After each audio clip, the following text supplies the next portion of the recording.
Amelia Carter stood frozen in the doorway of the Hawthorne estate, staring at a living room that looked more like a battlefield. Paint was smeared across the walls, priceless chairs overturned, and feathers from torn cushions drifted through the air like white ashes after a fire. The air smelled faintly of paint thinner and dust, the kind of chaos that made silence impossible. But what struck her wasn't the destruction. It was the heartbreak on 3 small faces staring back at her. "You can't make us like you!"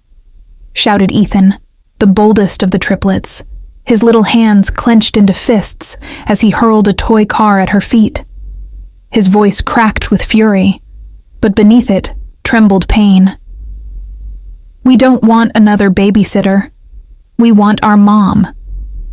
Mason and Caleb hovered just behind him, their cheeks streaked with tears and dirt, their breathing uneven. They had already driven away 19 caretakers in just 7 months, and tonight they were determined to make Amelia number 20. But Amelia didn't see monsters. She saw children drowning in grief, their rebellion nothing more than a shield. "I know you miss your mom," she said softly, stepping carefully over broken toys, her voice steady but tender. "And I'm not here to replace her. I'm here because I know what it feels like when your whole world falls apart." The boys froze as if her words had cut through their armor. Ethan's eyes narrowed, suspicion tightening his face. "You don't know anything about us." "You're right," Amelia admitted, kneeling until she was eye level with them, her palms open in quiet surrender. "I don't know everything yet, but I know hurt when I see it. And I know you think if you scare me enough, I'll run away like the others. But here's the truth. I'm not going anywhere. And before today ends, I'll show you something that might just change everything." Silence hung for a breath too long.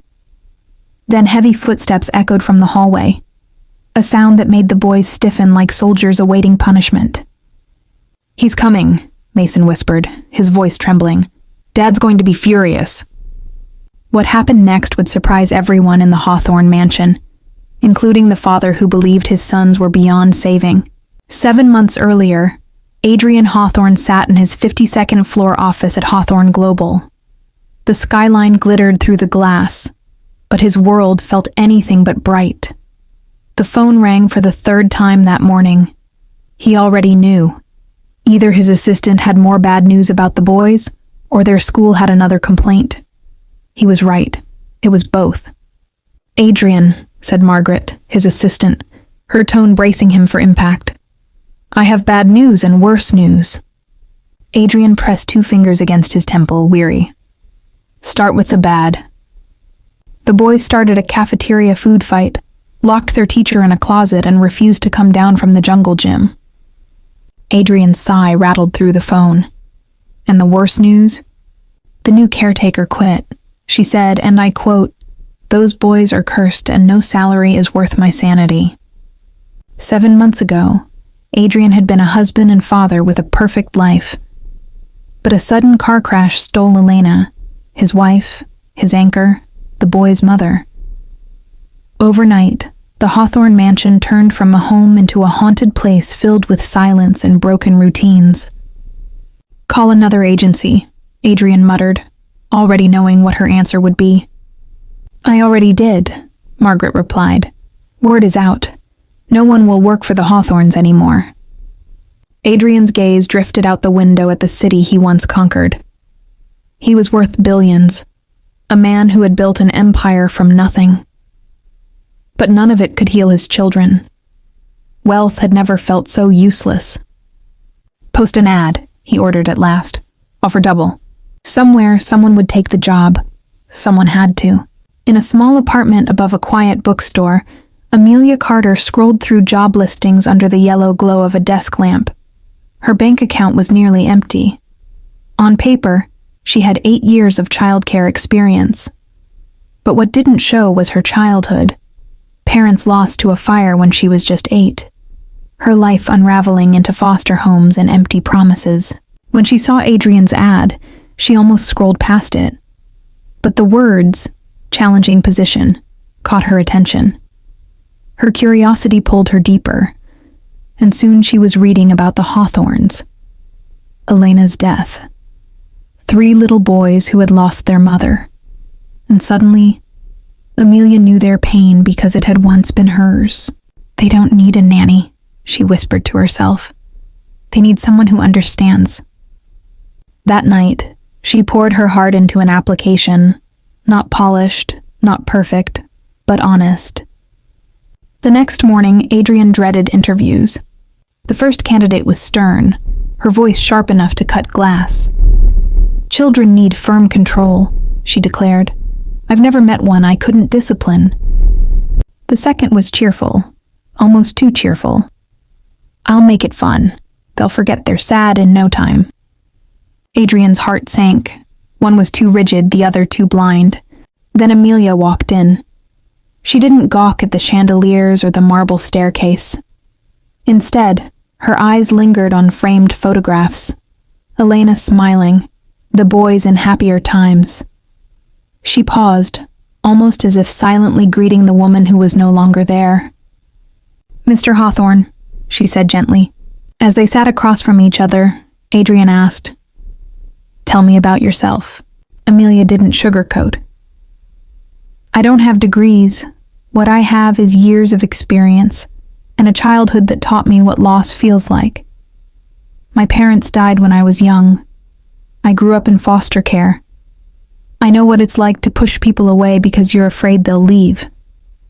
Adrian leaned forward, caught off guard by her honesty. My sons have been called impossible. They're not impossible, Amelia replied, her tone steady but kind. They're grieving. Destruction is just pain with nowhere else to go. For the first time in months, something flickered in Adrian's chest. Hope. When can you start? He asked. The next morning, Amelia arrived early, carrying coffee and a small box of muffins. Adrian looked exhausted, his tie loose, his eyes shadowed from sleepless nights. She handed him the thermos. You'll need this. And whatever happens today, I won't give up on your boys. Minutes later, chaos erupted in the kitchen. The triplets were waging a food war with syrup, flour, and anything else within reach. The air was thick with sugar and noise. Instead of shouting, Amelia laughed lightly. Wow, you're professionals at mess making. I'm impressed. The boys froze, mid-throw, stunned. You're not mad? Mason asked, his voice tiny. Not at all. But I do hope you left room because I brought muffins. Curiosity tugged at them stronger than defiance. Slowly, one by one, they sat at the table with her.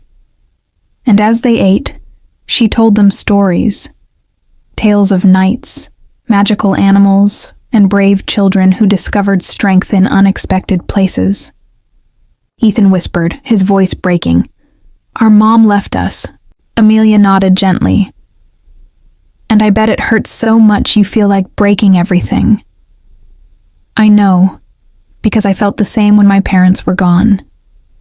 For the first time, the boys' shields cracked. Tears spilled. Caleb reached for a muffin with trembling fingers.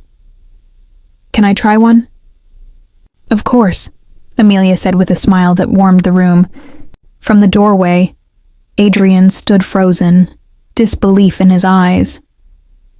In minutes, Amelia had done what 19 others couldn't. She had reached his sons. But the fragile peace shattered with a phone call. Adrian's lawyer sounded grim. Adrian, the press has a story ready. They're calling your sons the demon triplets of the Hawthorne estate. They're painting you as a negligent father, and they know you hired a new nanny. Adrian's chest tightened. This would break her. She'd run, like all the others. But when he returned to the kitchen, he froze. Amelia wasn't running. She was on the floor with the boys, helping them stack colorful blocks into a castle. Look, Dad, Caleb said proudly. We're building it for Mom.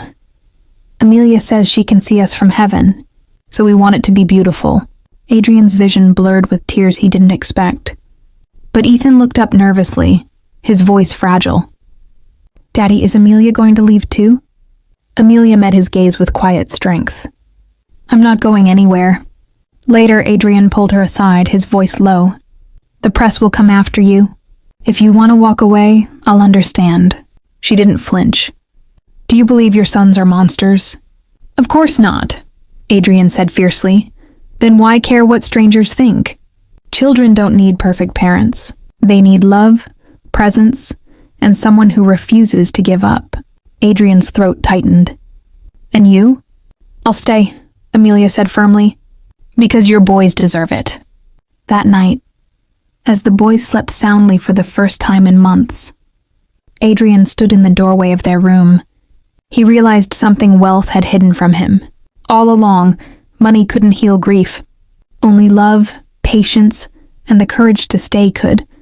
And Amelia hadn't come to replace what was lost. She had come to remind them that broken hearts could trust again.